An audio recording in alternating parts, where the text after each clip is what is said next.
नमस्कार, मैं हूं अविनाश और आप देख रहे हैं एबीपी लाइव। आज हमारे जो मेहमान हैं उनका असल नाम है संतोष सिंह भदौरिया, लेकिन आप में से ज़्यादातर लोग इस नाम से शायद अनभिज्ञ होंगे। लेकिन जब आप कानपुर जाएंगे, उत्तर प्रदेश वाले कानपुर में, और वहाँ पर आपको करौली गांव में एक आश्रम मिलेगा जिसका असल नाम लौकुश आश्रम है, तो आपको पता चलेगा कि जिन संतोष सिंह भदौरिया की मैं बात कर रहा हूँ, वहाँ उनके समर्थक, उनके अनुयायी, लाखों श्रद्धालु उन्हें करौली सरकार के नाम से जानते हैं। तो आज हमारे मेहमान हैं करौली सरकार। शुक्रिया महाराज जी वक्त देने के लिए। धन्यवाद, थैंक यू। कैसे परिवर्तन हुआ महाराज जी ये संतोष सिंह भदौरिया से करौली सरकार, और फिर वहाँ पर लाखों लोगों का इलाज, वैसा इलाज जिसको कई लोग चमत्कार की श्रेणी में रखते हैं, ये कैसे शुरू हुआ पूरा सफ़र? ये सब हमारे परम पूज्य गुरुदेव पंडित श्री राधा रमण जी मिश्र जो तंत्र के साधक थे, तो मैं बचपन में, मैं 17-18 साल की उम्र में मैं उनसे जुड़ गया। लेकिन उस समय सब इन चीज़ों में रुचि नहीं थी, क्योंकि हम विज्ञान के विद्यार्थी, तो ये सब इन चीज़ों में रुचि नहीं थी। ऐसे लगता था सब बकवास है, लेकिन उन पर चूँकि आस्था थी, उसके कारण उन पर हम जाते थे। आध्यात्म में रुचि थी, तो आध्यात्मिक उन्होंने ही प्रेरणा दी कि ठीक है, अध्यात्म की तरफ रुचि है तो अध्यात्म में जाओ। तो अध्यात्म की तरफ उन्होंने भेजा अध्यात्म में, और हमारे आध्यात्मिक गुरु श्री ए नागराज जी हुए, जो मैसूर के रहने वाले थे, लेकिन अमरकंटक में उन्होंने स्थान बनाया। तो वहाँ जुड़ना हुआ उनके ही आदेश पर। और बाद में फिर परम पूज्य गुरुदेव जब उन्होंने समाधि ले ली, अपनी महासमाधि के पहले जीवित समाधि ली थी, तो अपनी महासमाधि के पहले उन्होंने कुछ संकेत छोड़े, तो फिर उसके अनुसार जो निर्देश हमको मिले, उसके अनुसार फिर हमने काम करना शुरू किया उन्हीं के निर्देश पर। तो परम पूज्य गुरुदेव के निर्देश पर दरबार का सृजन हुआ, और जो लोक सेवा के काम में आज भी लोगों को सेवा में तत्पर है। आपने भी जब एक आश्रम बनाया होगा, जब उसकी पूरी परिकल्पना आधारित की होगी, तो कुछ तो उसका नियम कानून रखा होगा, या कुछ एक सोच रही होगी कि मैं यहाँ तक करूँगा। सोच तो ये थी कि जो हमने समझा है या समझ रहे हैं उसको लोगों को समझाना है, लोगों तक ले जाना है। जो हमको मिला है उसको बांटना है, जो गुरुओं से हमें प्राप्त हुआ है उसको आगे बढ़ाना है। यही गुरुओं की चाहत होती है। तो वो आगे तब बढ़ सकता है जब कोई प्रमाणित वस्तु हो, अनुभव में आई हो। तो हमारे गुरुओं ने तो हमें अनुभव कराया, वो प्रमाण बना, और प्रमाण बनता है, प्रमाण से ही परंपरा निकलती है। तो परंपरा बनी। आज करीब 2 लाख से ज़्यादा साधक दरबार में शिष्य है बाबा का, जो निरंतर तंत्र क्रिया योग की साधना में रत हैं, घर में रहते हुए गृहस्थ लोग, और निरंतर एक एक कदम चढ़ रहे हैं। जो 21 सोपान होते हैं उसमें 15 सोपान लोग चढ़ चुके हैं। अच्छा। तो अभी तो आपको एक करौली सरकार, एक करौली शंकर दिख रहा है, लाखों करौली शंकर आपको भविष्य में दिखाई देंगे, वो जो मानव सेवा में लगे होंगे, जो लोगों के दुख दर्दों को बांट रहे होंगे, केवल वैदिक परंपरा से, सनातन वैदिक परंपरा को लोगों को समझा के अपना कर और लोगों को रोग मुक्त कर रहे होंगे। क्योंकि सभी कष्ट, रोग, समस्याएं स्मृतियों के अधीन है। स्मृति अगर आपकी गड़बड़ है तो आपको रोग कष्ट होगा, शारीरिक हो चाहे मानसिक हो। अगर आपकी वो स्मृति हटा दी जाए तो आपका कष्ट चला जाता है। लेकिन फिर तो लोग ये भी कहेंगे ना कि जैसे मैं जिस अवस्था में अभी वर्तमान में मौजूद हूँ, अगर मेरी इस पूरी स्मृति को ही हटा दिया जाए, तो मैं तो कोई एक नया आदमी हो जाऊंगा। बिल्कुल हो जाएंगे, बिल्कुल हो जाएंगे, जो आप होना चाहते हैं। क्योंकि आप तो पहले से सकारात्मक है ना, नकारात्मकता तो बाहर से आई है। तो हटेगी नकारात्मक चीज़ें, गंदगी हट जाएगी, जिसके कारण आप कर नहीं पा रहे हैं। आप सुखी रहना चाहते हैं लेकिन सुखी रह नहीं पा रहे हैं, आप सुखी करना चाह रहे हैं लोगों को, सुखी कर नहीं पा रहे हैं। क्योंकि अपने ही अंतर्द्वंद से आदमी जूझते रहता है, अपनी मानसिक परेशानियों से जूझते रहता है। वो मानसिक परेशानियां बाद में जा करके कभी उम्र के साथ, कभी व्यवस्था के साथ शारीरिक परेशानियों में तब्दील हो जाती हैं। स्मृतियों का यही संकट है कि जब स्मृतियां रहेंगी खराब, तो आप खराब सोचेंगे। दरबार की वैदिक प्रक्रिया से वह नकारात्मक स्मृतियां एक दिन में समाप्त हो जाती हैं। जब मैं आपके बारे में पढ़ रहा था, तो जैसा कि आपने भी बताया अभी इस बातचीत से पहले कि 400 प्रकार की व्याधियां जो हैं वो आपके आश्रम में दूर की जाती हैं, सेम डे समाप्त हो जाती है, जिनका कोई इलाज नहीं है। ये होता कैसे है? इसको सनातन वैदिक पद्धति से, हमारे ऋषि मुनियों की जो दी गई पद्धति है उसी के आधार पर है। उस पर केवल दरबार ने अनुसंधान किया है। भरोसा करने वाले इसमें भरोसा करते हैं, मेडिकल साइंस थोड़े से इस पे सवाल खड़े करता है, उनको आप जवाब क्या देते हैं इसका? नहीं, मेडिकल साइंस की समझ से बाहर है। ये रोगियों की समझ में आता है, जो कष्टों में गुजर रहे हैं, जिनको नकार दिया है मेडिकल साइंस ने कि आप घर जाइए मर जाइए, वो दरबार आते हैं और वो आकर के अपनी आस्था विश्वास श्रद्धा के तहत हिंदू संस्कृति में विश्वास करते हुए, ऋषि मुनियों पे, अपने धर्म पर विश्वास करते हुए सेट चीज़ें जो हमारा अनुसंधान है पूरा बड़ा दरबार का, उसको अपनाते हैं। उसके अपनाने से अपने ही प्रार्थना संकल्प से अपने को रोग मुक्त कर लेते हैं। मतलब हम वहीं पहुंच रहे हैं जहाँ पे कई बार लोगों को लगता है कि भगवान है, कई बार लोगों को लगता है कि नहीं है। जिनको आस्था होती है फिर वो तर्क की गुंजाइश वहाँ पे खत्म हो जाती है और फिर वो यकीन करते हैं। ये खुद मंदिर जाते हैं, इनसे पूछो मंदिर क्यों जाते हो, क्या है वहाँ? मतलब बहुत सारे लोग हैं, डॉक्टर भी हैं, वैज्ञानिक भी हैं, मंदिर जाते हैं। हाँ। जो उनका डायग्नोसिस प्रोसेस है लगभग 70-75% ठीक है, पूरा नहीं ठीक है, अभी तमाम चीज़ें पकड़ नहीं सकती मशीन है उनकी, लेकिन वो ठीक है। उनकी सर्जरी ठीक है, लेकिन गलत सर्जरी जो करते हैं, फेक सर्जरी करते हैं, अनावश्यक सर्जरी करते हैं, दरबार उसके लिए चिंतित होता है, उसके लिए नकारता है इनको कि आप ठीक नहीं कर रहे हैं। बाकी सर्जरी दी बेस्ट है। दुनिया में जितनी मारकाट मची हुई है उसमें से मैक्सिमम चीज़ें धर्म के आधार पर चली जा रही हैं। आप मध्य पूर्व एशिया में देखिए कितनी सारी हिंसा हो रही है। अभी आपका पड़ोसी देश बांग्लादेश, वहाँ पे लगातार हिंदुओं पे हमले हो रहे हैं। संत समाज से हम लोग अपेक्षा करते हैं, संत और पूरी दुनिया अपेक्षा करती है कि जो शांति स्थापित होगी वो संत समाज के दिखाए मार्ग से ही स्थापित होगी। आपका क्या कहना है इसमें? देखिए, इस पर बहुत स्पष्ट है, धर्म कभी भी समस्या नहीं पैदा करता। धर्म समस्या नहीं, धर्म तो आपको समस्या से बाहर लाता है। जब आप धर्म को समझ गए हो तो धार्मिक व्यक्ति समस्या पैदा करता है। जिसने धर्म को ठीक से समझा नहीं है वो आधा अधूरा समझ करके और कट्टरता लाता है अपने अंदर। अपना चश्मा ठीक है, दूसरे का गड़बड़ है, ये सबकी ऐसी सोच है। अगर राजगद्दी धर्म गद्दी को उसको हल करने के लिए आगे बुलाए तो धर्म गद्दी उसके लिए प्रस्तुत होगी। लेकिन राजगद्दी जब स्वयं सक्षम अपने को समझती है तो अपने आधार पर वो काम कर रहे हैं। धर्म का तो इस्तेमाल राजनीतिक भी करता है, वो भी धर्म के आधार पर चलता है। संत केवल धर्म की बात कर रहा है, जो राजनीतिक है वो धर्म और राजनीति दोनों की बात, वो जितना धर्म को समझा है उसके आधार पर राजनीति को आगे बढ़ाता है। आज बांग्लादेश है, वहाँ हिंदुओं की जो नृशंस हत्याएं हो रही हैं, ढूंढ ढूंढ के उनके साथ व्यभिचार हो रहे हैं, बच्चियों के साथ, महिलाओं के साथ, बहुत ही निंदनीय है, बहुत कष्टदायक है। अगर धार्मिक लोगों को कहा जाए कि भाई इस पर आप बात करो, तो उधर भी ऐसे लोग हैं, वहाँ भी तो बहुत सारे समझना चाहते हैं और दोनों लोगों के धर्म गुरु हैं। हाँ, इस्लाम के भी धर्म गुरु हैं, हिंदुओं के भी धर्म गुरु हैं। ऐसी एक पहल भी होनी चाहिए कि इधर के जो वरिष्ठ जो हमारे धर्म गुरु हैं उनको और उधर के जो कुछ धर्म गुरु हैं उनको मिल करके कोई पहल करनी चाहिए। इससे एक रास्ता निकल सकता है, लेकिन ये हमेशा के लिए। मतलब ये तो बांग्लादेश की बात होगी, और भी हम दुनिया में जैसे भी देश देखते हैं, क्रिश्चियन, अभी वेनेजुएला और अमेरिका वाला आपने देखा होगा, जिसने पढ़ा नहीं है, जो कुपड़ है वो इन झगड़ों में पड़ रहा है, उनको अनुभव नहीं है, अनुभव नहीं है, केवल किताब पढ़ी है, वो समस्या पैदा करेंगे। धर्म जो है धारण करने वाली वस्तु है, धारयति इति धर्म जी, पढ़ने वाली वस्तु नहीं है। हमारे पिता में जो आचरण है वो हम में आएगा, हमारे गुरु में जो आचरण है वो शिष्य में आएगा, ये तय है। आचरण ही स्थानांतरित होता है, ये वचन स्थानांतरित नहीं होता है, आचरण स्थानांतरित होता है, और आचरण ही प्रमाण होता है कि आपको अनुभव हुआ है। आपको अनुभव हुआ है, इसका प्रमाण क्या होगा? वो आपके आचरण से, आपके व्यक्तित्व में झलकने आ गया है, दिखने लगेगा। तो अभी हमारे जो स्कूली शिक्षा में इसका अभाव हो गया। जो आचार्य कुल होते थे, जो गुरुकुल होते थे, वो गायब हो गए। अब उनकी जगह कथावाचक आ गए हैं। अपने में आचरण नहीं है, हम रोज शक्कर खा रहे हैं और आपको शक्कर खाने से मना कर रहे हैं। हम चल रहे हैं 2 करोड़ गाड़ी में, आपको मना कर रहे हैं मत चलिए, माया है। तो फिर वो चीज़ें क्लैश करती हैं।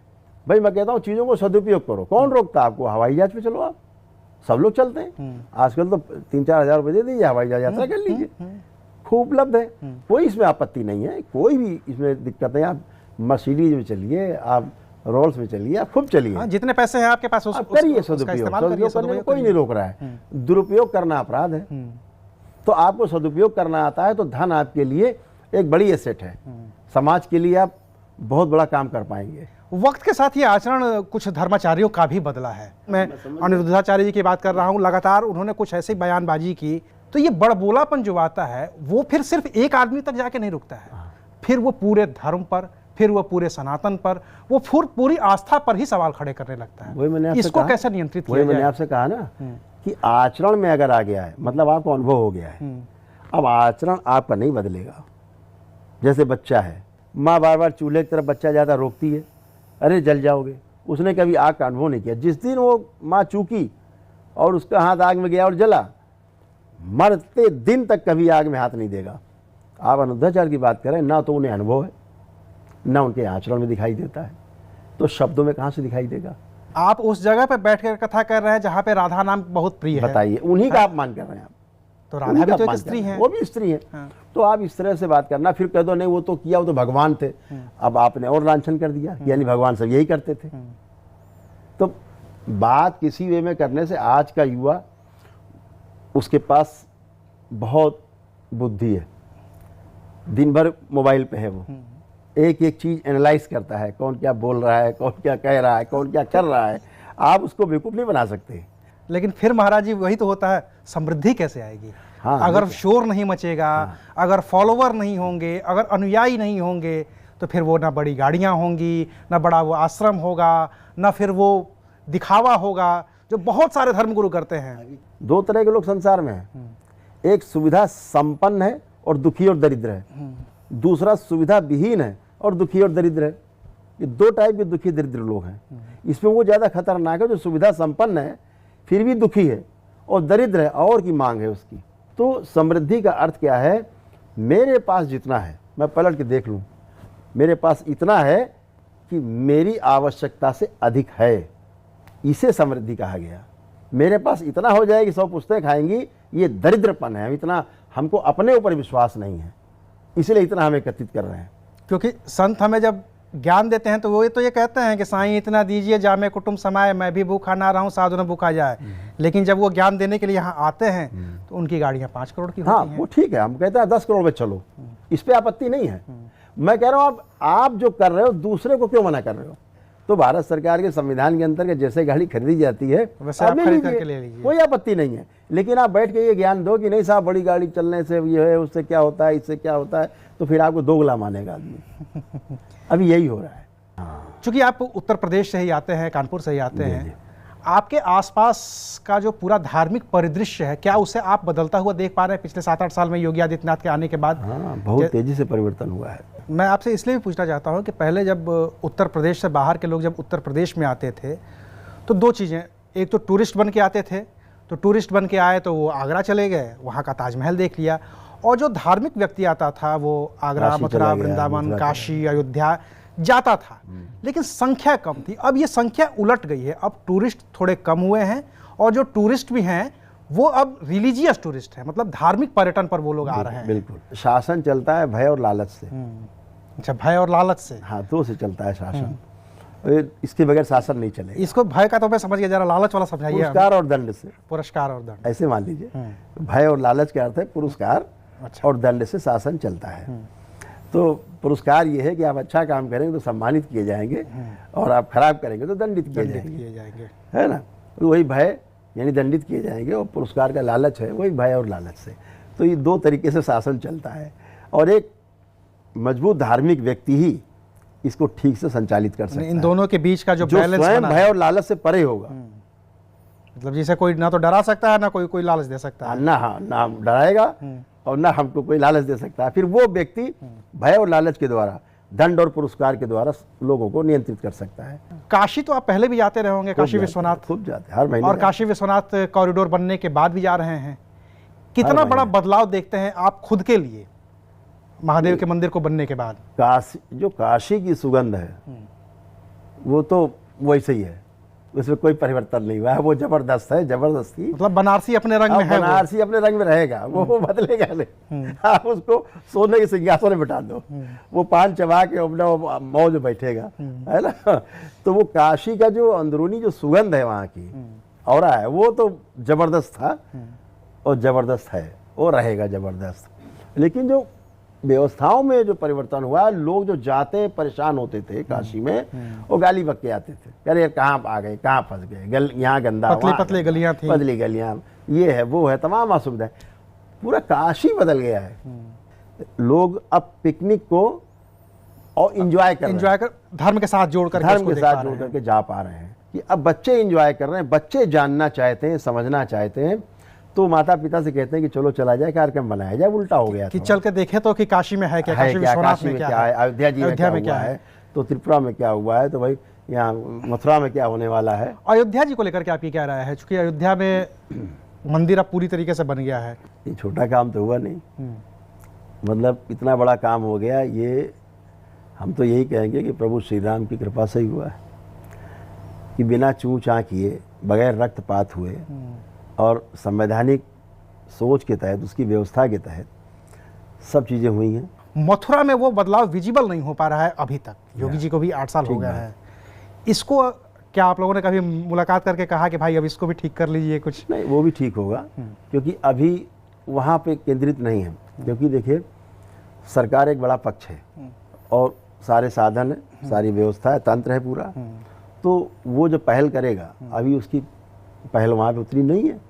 अभी व्यवस्था के रूप में पहल है कि जो अभी बना हुआ ढांचा है उसको कैसे ठीक किया जाए, ताकि जो आते हैं लोग यहाँ पे, दर्शनार्थी आते हैं, जो टूरिज़्म यहाँ का कैसे और अच्छा किया जाए, लोगों को सुविधा कैसे ज़्यादा मिले, अभी इस पे ध्यान है।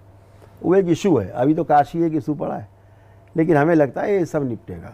अब कुछ लोग जो हैं वो पुरानी जगहों को खोद करके और कहते हैं कि यहाँ पे मंदिर था। जैसे ताजमहल को तेजो महालय बताया जाता है, कुतुब मीनार में भी एक मंदिर खोज दिया जाता है, संभल में भी कई जगहों पे खुदाई कर दी जाती है। संत समाज में इसको लेकर के कोई एक आम राय है क्या कि हम यहाँ तक जाएंगे, यहाँ नहीं जाएंगे, या बस इतना हो गया, ठीक है भाई हमारे 3 मिल जाएं, बाकी को छोड़ देते हैं? ऐसा नहीं है अभिलाष जी, ये तो आत्मसम्मान का विषय है, हमारी आस्था का विषय है। जहाँ जहाँ हमारी चीज़ें हैं वहाँ हो खुदाई, आपत्ति क्या है, परीक्षण हो जाए।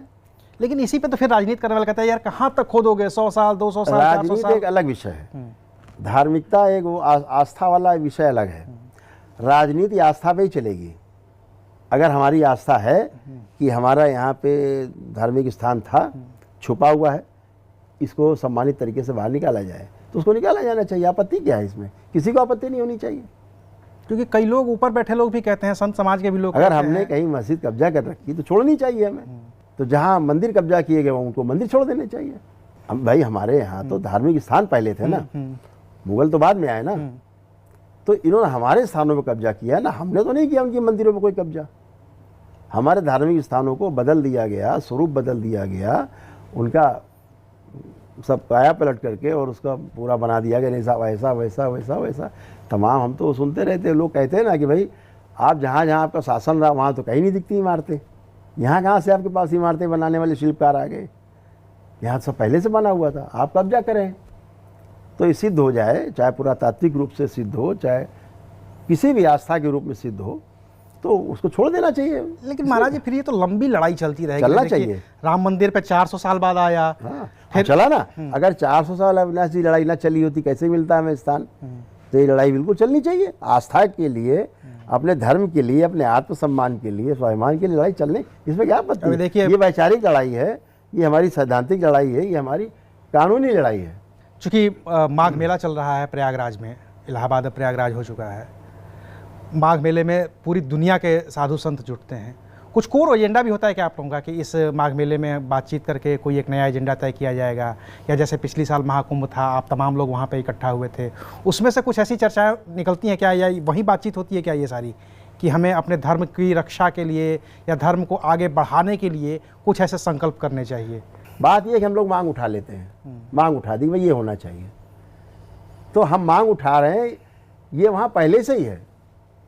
आज दिखता है कि भाई चलो तीसरे उसमें रिजीम में आकर के, दूसरे में आकर के उन्होंने हटाई। मतलब आपको ये लगता है कि आपकी जो भी डिमांड है, हाँ, अगर वो संत तुम समाज करेंगे। कुछ भी मांगना चाहता है, उससे पहले ही उस आदमी को पता है, क्योंकि वो खुद उस समाज से आता है, बिल्कुल उसे पता ही है कि संत समाज को चाहिए क्या। चाहिए। हमें राम मंदिर चाहिए था, हमारी डिमांड थी, सरकार ने उसको अपने हिसाब से संतुलित करके चीज को बाहर निकाल लिया। अच्छा, अगर एक डिमांड कर रही है आपको कि मान लीजिए कोई, ठीक है मथुरा छोड़ देते हैं, ये थोड़ा सा विवादित विषय है, संत समाज क्या चाहता है और कि हमारे बीच का एक आदमी संत बना है, हमारे लिए ये कुछ और चीज़ें हो जाती तो और बेहतर होता?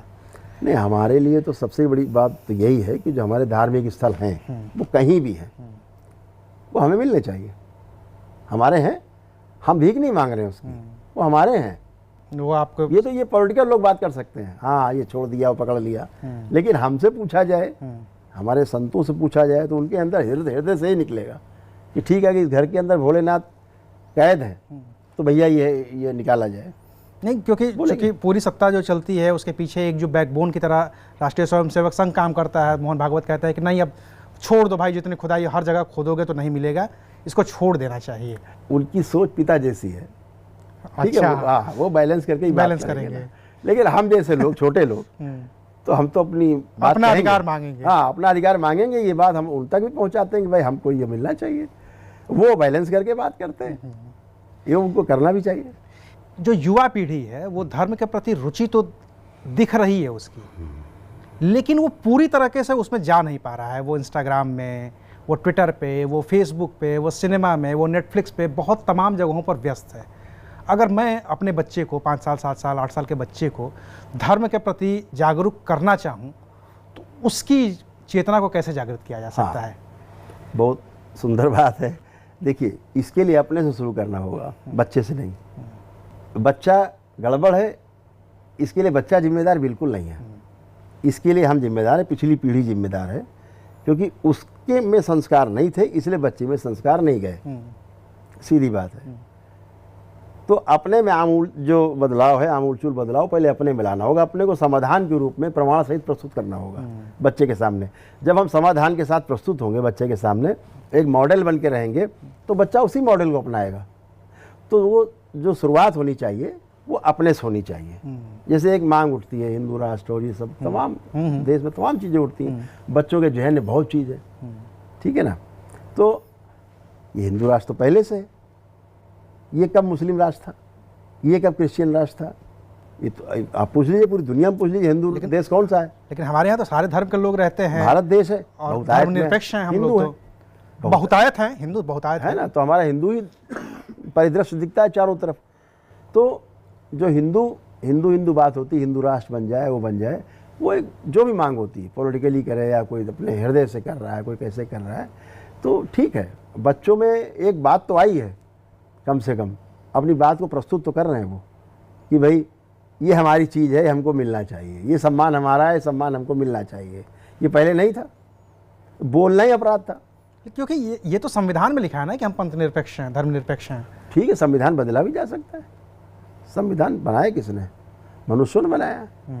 मनुष्य मिलकर बदल भी सकते हैं, उसमें क्या आपत्ति है भाई? जो चाहता है समाज बहुतायत, वही तो संविधान में है।